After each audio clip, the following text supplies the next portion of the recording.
Bien, estamos compartiendo las noticias a través de las pantallas del Canal 8, Señal 23 y vivetupuerto.cl.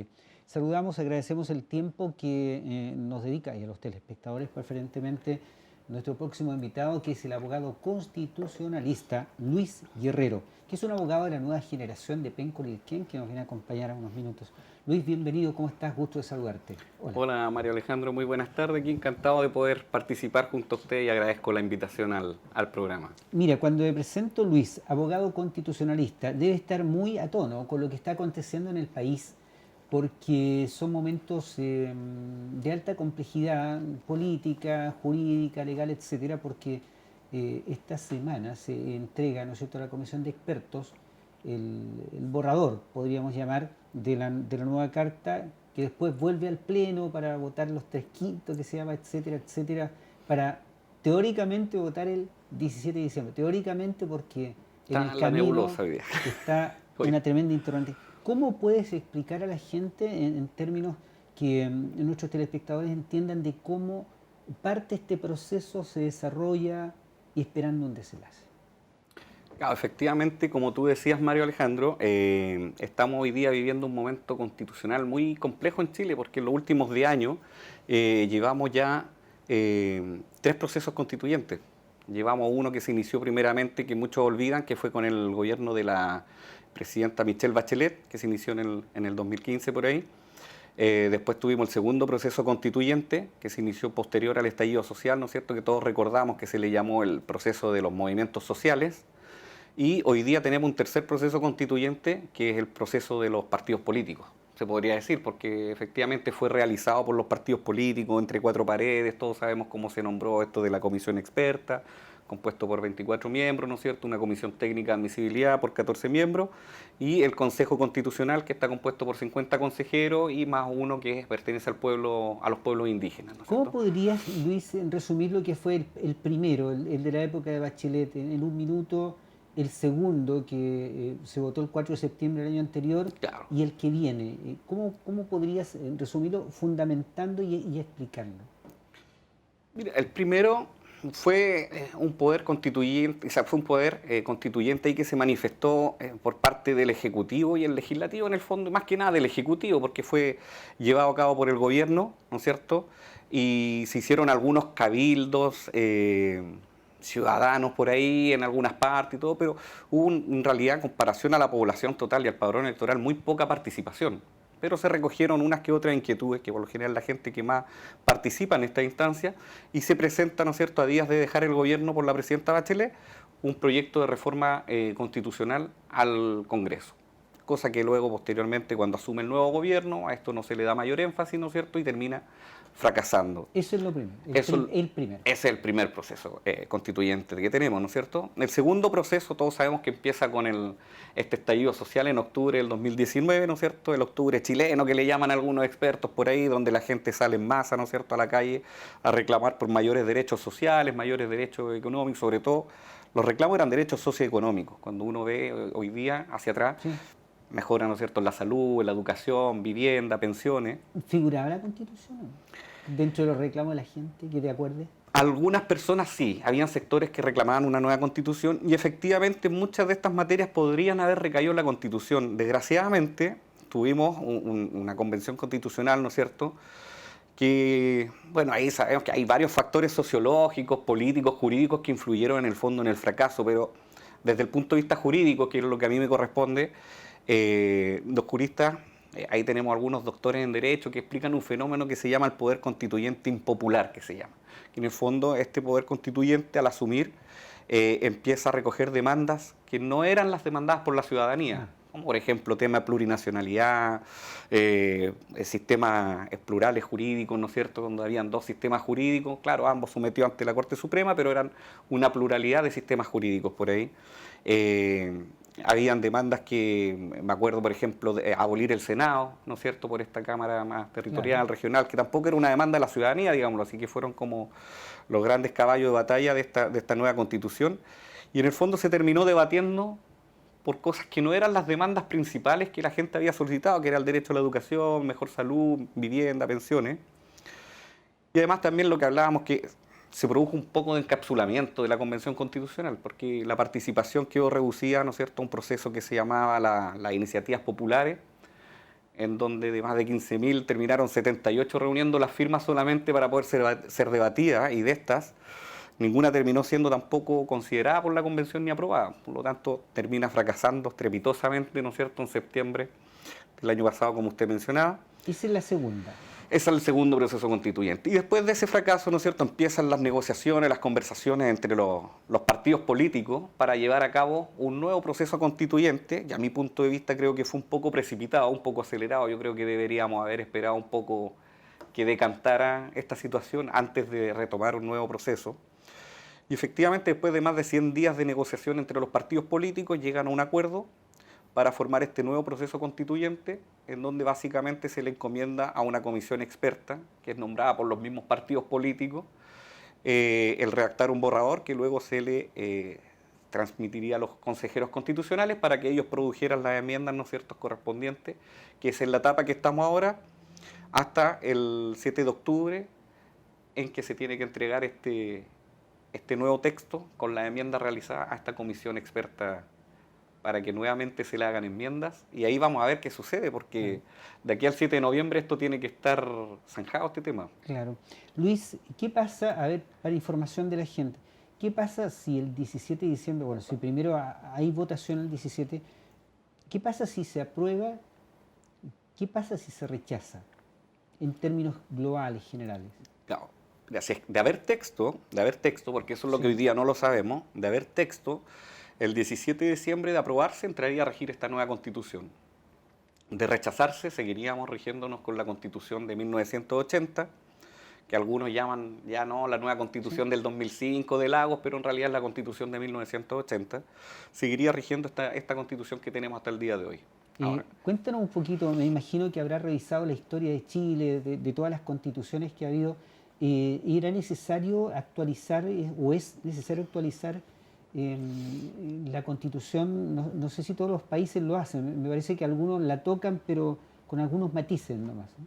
Estructurales. Mire, sí, se actualizan de hecho, Thomas Jefferson, este político estadounidense de los padres fundadores, decía que cada generación tenía derecho a dotarse de su propia Constitución, porque entendemos que cada generación es distinta a la generación anterior. Entonces, lo que quizás era correcto o era una necesidad para nuestros abuelos o nuestros bisabuelos, quizás para nosotros ya no lo sea. Por lo tanto, claro, cada generación va evolucionando, va enfrentando necesidades distintas, va teniendo demandas distintas, y desde ese punto de vista yo creo que siempre es bueno, quizás a lo mejor algunos pueden decir no una constitución nueva, pero permitir, como por ejemplo en Estados Unidos, que es la democracia más estable hasta el día de hoy en el mundo, me refiero a estable por la duración, porque sabemos que empieza en 1786 la independencia de Estados Unidos, ¿no es cierto?, y desde ahí en adelante nunca ha tenido un quiebre constitucional o institucional como sí lo han tenido, por ejemplo, muchos de los países de Latinoamérica. A través de diversas dictaduras se ha roto el orden institucional y constitucional. Estados Unidos, desde su independencia,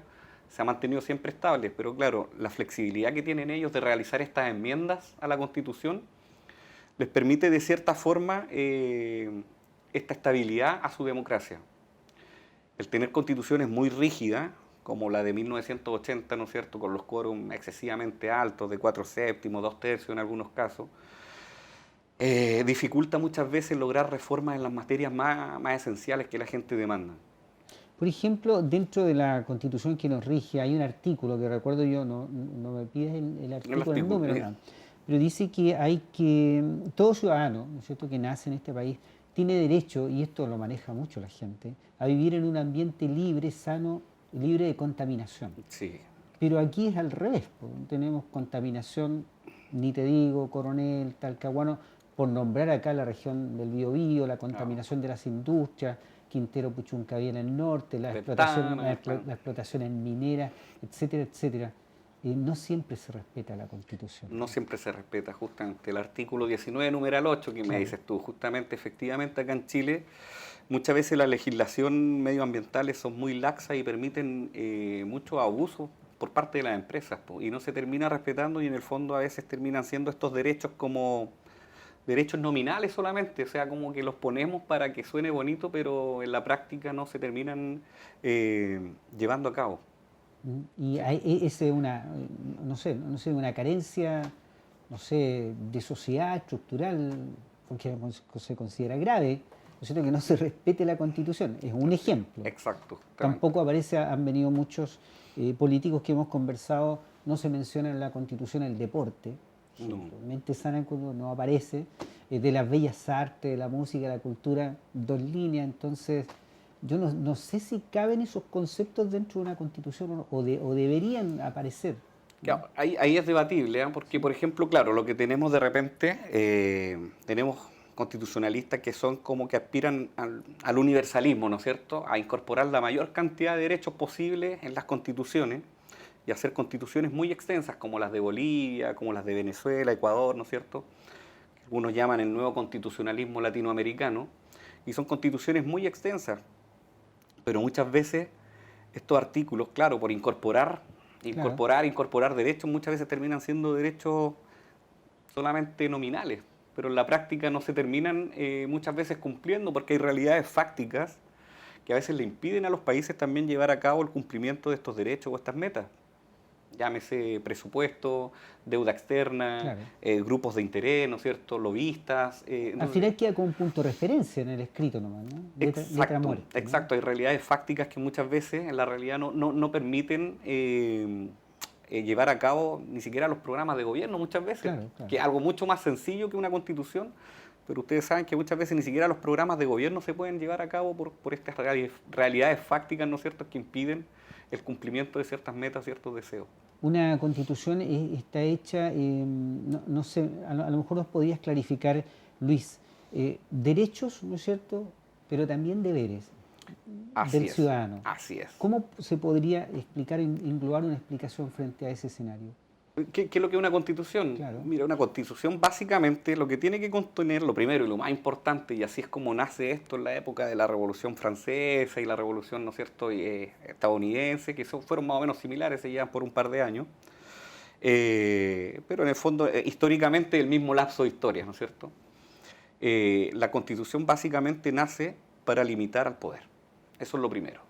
Lo primero que tiene que hacer es limitar al poder, porque si no se limita al poder, ¿no es cierto?, sí. pasan los abusos que habían en la Edad Media, ¿no es cierto? Uno sabe cuando ve películas o documentales, uno va viendo más o menos cómo eran las monarquías, cómo se abusaba, ¿no es cierto?, con el ciudadano. Entonces, lo primero que nace en esta constitución es para limitar al poder, y lo segundo, lo que dices tú, que es para entregarle derechos, sobre todo derechos más que nada al ciudadano, pero claro, hoy día se habla de derechos deberes, porque hay muchos derechos deberes del ciudadano.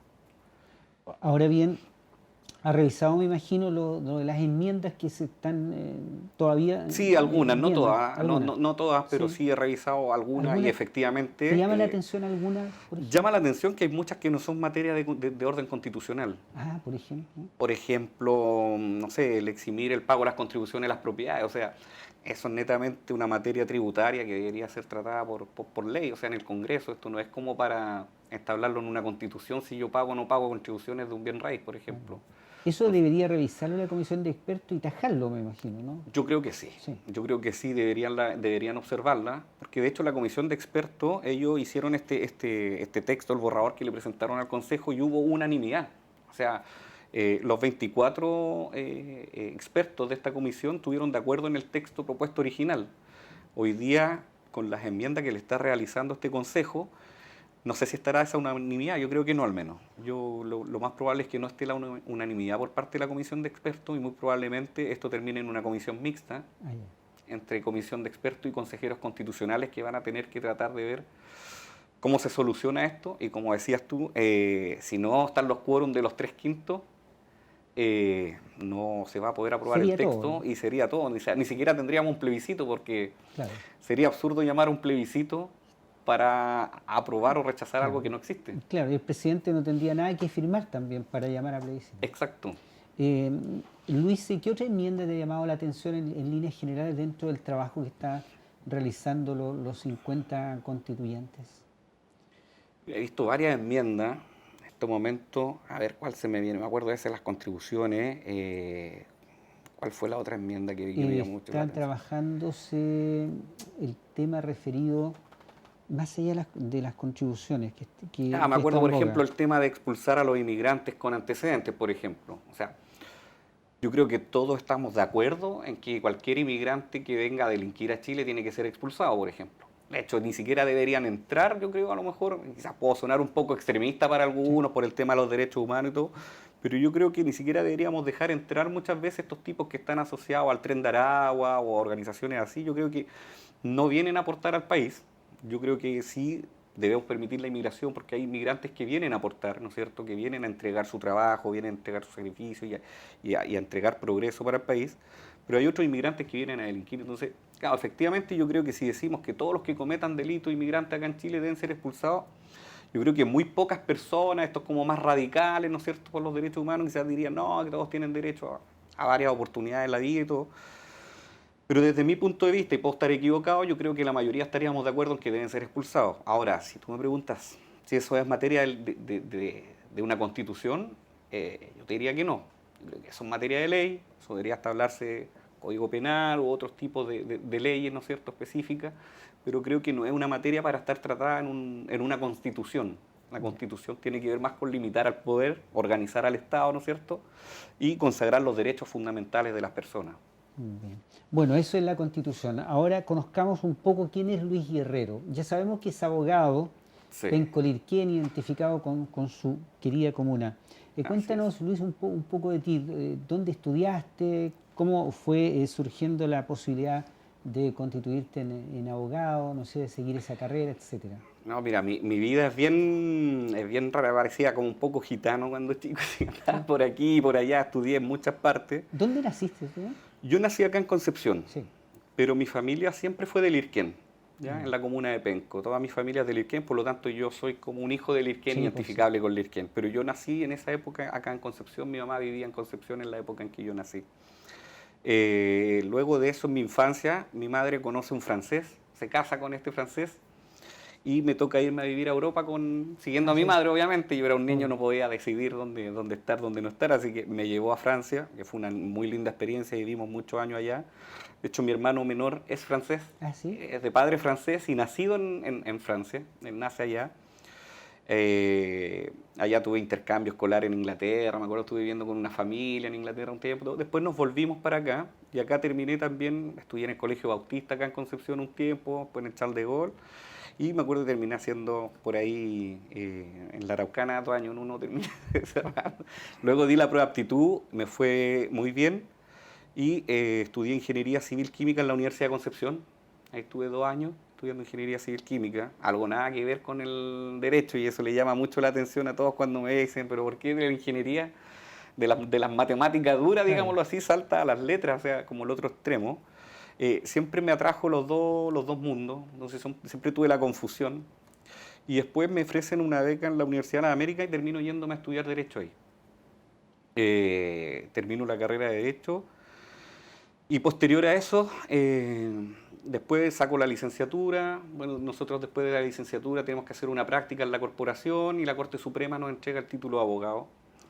Y ya como abogado, después me gusta mucho el sector público, porque estuve muy ligado a trabajar en municipalidades, también en temas de mucho voluntariado. Yo fui bombero, he estado en organizaciones de voluntariado, he estado participando en algunos conflictos, algunos le llaman medioambientales, pero en realidad yo siempre dije, lo que yo defiendo no es tanto el medio ambiente, era más mi territorio, ¿ah? Que no se nos instalara a nosotros un terminal de gas que se iba a instalar en Lirquén hace años atrás, que se llamaba el proyecto Octopus. Yo luché mucho contra eso, me tocó encabezar de hecho ese conflicto, pero era por un tema territorial, territorial, porque uno tenía mucho apego le tengo mucho apego a mi tierra, y me gustó mucho todo el tema público, el tema administrativo, y ahí me fui especializando, hice un diplomado en la Pontificia Universidad Católica en políticas públicas, después hice un diplomado de postítulo en análisis político también en la Universidad de Chile, y después terminé haciendo este máster universitario en Derecho Constitucional en la Universidad de Valencia de España. Luis, ¿cómo ves a Penco? ¿Cómo ves a Lirquén como comuna? Los datos que nos llegan de allá son preocupantes por el tema del desempleo de mucha gente, de la empresa locera.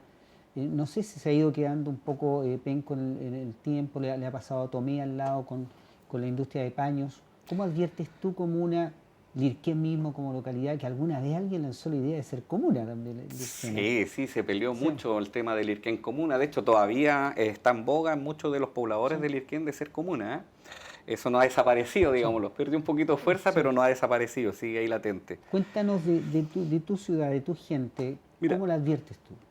Mira, voy a primero ser, uno siempre trata de ser objetiva, pero siempre entre el Sí. subjetivismo, el Mm. corazón, uno siempre le tiene mucho aprecio a su comuna, a su tierra, a su localidad, y yo creo que claro, el lugar más lindo es Lirquén, el lugar más lindo es Penco, y uno siempre se va en eso, pero siendo objetivo, como tú dices, efectivamente, la cesantía ha golpeado duro a Penco, lo que le pasó en algún momento a Tomé. Yo creo que la delincuencia también ha hecho un aporte. Y efectivamente yo creo que Penco, Lirquén, se ha ido quedando un poco rezagado en ese sentido frente a otras comunas que uno ve en el Gran Concepción que han logrado ir teniendo un desarrollo, han logrado ir capitalizando el turismo, capitalizando otra forma de desarrollo. Yo creo que Penco se ha ido transformando y quedando atrás en una ciudad dormitorio, con muy poca vida, muy poca actividad económica sobre todo. Y efectivamente eso empieza a traer aparejados otros problemas como es la delincuencia y como es muchos otros temas que van afectando la calidad de vida y el día a día de nuestros ciudadanos. Efectivamente es así. Falta un golpe vitamínico ahí a la comuna, como lo tuvo en su momento también Tomé. ¿Crees que puede mejorar? Tú tienes esperanza, me imagino que eres optimista en ese sentido, ¿no? Sí, sí, siempre, siempre. Yo soy súper optimista, muy positivista. Y yo creo que de hecho todo es mejorable, ¿eh? Todo. O sea, yo creo que todo se puede mejorar en cualquier aspecto. Hasta ese celular, Mario, Sí, podemos mejorarlo. Yo sí. creo que todo se puede mejorar efectivamente. Yo creo que la comuna tiene un gran potencial. No es porque yo sea de ahí, pero yo creo que tiene un hermoso borde costero. Tiene gente de mucho trabajo, gente muy esforzada y es un diamante en bruto en el fondo. Yo creo que tiene un gran potencial el cual puede ser desarrollado plenamente, sí. Bien. Bueno, y la última consulta que te quiero hacer, ¿no es cierto? ¿A quién admiras en la historia? Para seguir una carrera de leyes hay que leer mucho, hay que buscar modelos de vida, de ejemplo, de trabajo, de profesionalismo. Me imagino que hurgando, mirando, viendo, auscultando lo que ha sido la historia del mundo, de Chile, por ahí tienes gente a quien admira, ¿no es cierto? Sí, muchos, muchos. La verdad es que muchos, porque, a ver, yo creo que en derecho siempre nos enseñan que no existen ni blancos ni negros, siempre hay una tremenda escala de grises, entonces no hay una persona que sea completamente mala ni completamente perfecta, siempre hay personas con más o menos, Con matices. con matices, exacto. Por eso admiro a muchas personas, algunos en algunos aspectos, a Sí, otros en claro. otros aspectos. Por ejemplo, si tú me dices, te puedo decir del Imperio Romano, me gusta mucho, ahí admiro, por ejemplo, puedo ser a Octavio Augusto, ¿no es cierto?, que de tan joven edad él logra un liderazgo tremendo, ¿no es cierto?, frente a monstruos como Marco Antonio, que estaban en ese momento en el triunvirato con él, pero él logra, en cierta forma, con su astucia, con su inteligencia, sobrevivir a eso, ¿no es cierto?, imponerse y estar gobernando por más de 40 años y transformarse en el príncipe, el primero de los ciudadanos para la gente y ser admirado y ser considerado hasta el día de hoy como el mejor y primer emperador que tuvo Roma. Por ejemplo, uno puede ver, no sé, grandes liderazgos a través de la historia, mismo, no sé, Napoleón quizás pudo haber hecho sus cosas malas, pero hay que verlo en el contexto en el que estuvo, viniendo de una revolución sangrienta, ¿no es cierto?, en donde fue tan sangrienta esta revolución, tan hambrienta, que se comió a sus hijos, dicen. O sea, todos los que Claro. gestaron esta revolución terminaron siendo comidos por ella y Napoleón viene un poco a poner estabilidad después de esta vorágine, ¿no es cierto? Y se estaba comiendo a todos los ciudadanos al final porque era una cacería de brujas ya después. Pues bastaba con decir, este no es revolucionario, este es realista y a la A la guillotina guillotina. inmediatamente. Entonces Napoleón viene un poco a poner orden posterior a eso. Claro, entonces en Francia uno estudia la historia un poco y efectivamente él venía de Córcega, ¿no es cierto? En ese momento ellos eran como no pertenecía a la nobleza, no venía de un gran linaje, ni siquiera de burgueses. Entonces, Napoleón viniendo desde abajo, termina imponiendo un tremendo liderazgo en una Francia que estaba consumida casi por el caos y por el desorden. Entonces, es un personaje que yo creo que también lo admiro mucho. Y hacía muchos personajes más que Un han último, de Chile, de Chile. dentro de esta historia gigantesca que tenemos. Y que parece gigantesca, pero para muchos es muy joven todavía. ¿De Chile más reciente o más antiguo? De lo que sea. Es que admiro a varios en Chile. En Chile, por ejemplo, admiro a Manuel Rodríguez, que me gusta mucho como él mantiene de cierta forma a los españoles entretenidos, ¿no es cierto?, cuando Chile pierde en la vieja república y arrancan hacia Aparece Argentina. como abogado, ¿no? También es abogado, Sí, efectivamente. Y él se mantiene acá en Chile, ¿no es cierto?, con sí, esta claro. guerra de guerrilla y en cierta forma desgastando, jugando al desgaste a los españoles y manteniéndolos Sí, de claro. cierta forma entretenidos y no dándole paz para que se consoliden bien en Chile. Me gusta mucho esa figura de Manuel Rodríguez, que él dice que era tan revolucionario que él mismo sería la revolución si fuese presidente. Claro. Entonces, me gusta mucho la figura de Manuel Rodríguez, me gusta mucho también, y aquí es como un contrasentido quizás, Sí, pero pues sí. mi vida consiste en eso, en buscar equilibrios. Me gusta mucho Diego Portales, que es una figura un poco más hacia el otro lado, que busca más Claro. la estabilidad, busca más el orden, a diferencia de Manuel Rodríguez, que era un poco más revolucionario. Pero los dos terminaron mal, ¿eh? Desgraciadamente terminaron mal, pero sí, me gustan ambos en la historia chilena. Me gusta mucho Diego Portales también, su estrategia, su visión como Sí, estadista. claro. Y más reciente, y aquí quizás a lo mejor puedo no ser popular, no sonar popular, pero admiro mucho a Ricardo Lagos, por ejemplo, Sí. como presidente, sí. Sí, creo que fue un buen estadista. Yo sé que le achacan muchos males, por ejemplo, con el tema de la AFP, con el tema del CAE. De las carreteras, concesionarias, entre Concesionadas, otras claro, materias. entre otros males, pero siempre digo, hay que ver el contexto. O sea, el contexto era, por ejemplo, que Lagos tenía que llevar a cabo reformas en la Constitución en ese momento. Ustedes muchos a lo mejor no se acuerdan, pero habían en ese momento senadores designados, vitalicios. Era un mal, ustedes saben que Sí. todos los generales en retiro, ¿no es cierto?, de las Fuerzas Armadas, los comandantes en jefe de las Fuerzas Armadas, iban jubilándose y entraban como senadores vitalicios, no por 6 años, por 8 años, vitalicios al Senado. Entonces, en algún momento ellos iban a terminar siendo mayoría dentro de este Senado.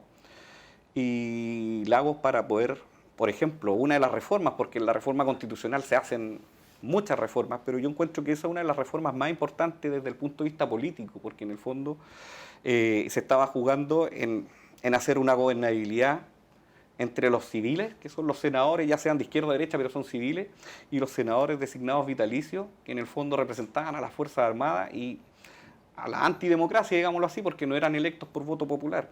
Entonces, en ese juego, él tiene que lograr los acuerdos con la UDI, con RN, con todos los partidos del frente para poder lograr llevar a cabo esta reforma de la Constitución y enviar a todos estos senadores designados a la casa y muchas otras reformas más políticas.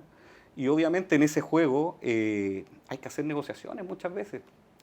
Y yo quiero creer en el fondo que estas negociaciones quizás tuvieron que ver más con la índole de liberar económicamente a las empresas para poder también liberar en el fondo políticamente un poco más al Estado. Muchísimas gracias. Muy De nada, gentil. Mario. Muy De nada, bien, Mario. pues. Agradecemos a Luis, quien nos vino a hablar de la Constitución, que está en ejercicio, de personajes que admira en su historia personal también, un abogado de la nueva generación de Penco Lirquien, a quien dejamos invitado para otra oportunidad, porque así mientras vaya caminando o corriendo este proceso constitucional, vamos a ir requiriendo más información para que la gente se entere y pueda aprender también como nosotros. ¿Ah? Muchas gracias, Mario. Muchas gracias, muy gentil. Gracias, Mario. Luis Guerrero ha estado con nosotros. Vamos a ir con la nota de la FEREPA, que tuvo un encuentro con las mujeres, y con esta nota estamos despidiendo también nuestro noticiero central de hoy. Vamos con la Federación Regional de Pescadores Artesanales.